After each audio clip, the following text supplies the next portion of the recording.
നിക്ഷേപകൻ ആനാട് ശശി ആത്മഹത്യ ചെയ്തതിൽ Vellanad Mundela Rajeev Gandhi residence welfare സഹകരണ സംഘം പ്രസിഡന്റ് എൻ ഗംഗാധരൻ നായർ രാജിവെച്ചു.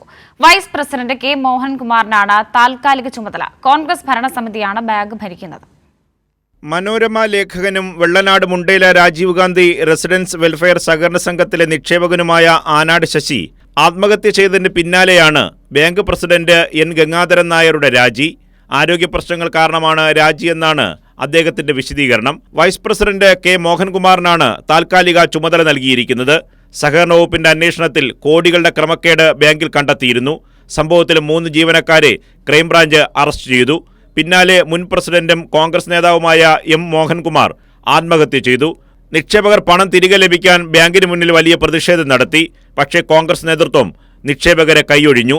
ഇതിന് പിന്നാലെയാണ് ബാങ്കിൽ 1,68,00,000 രൂപ നിക്ഷേപമുള്ള ആനാട് ശശി ആത്മഹത്യ ചെയ്യുന്നത്.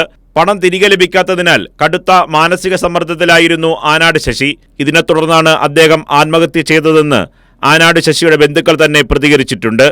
കൈരളി ന്യൂസ്, തിരുവനന്തപുരം.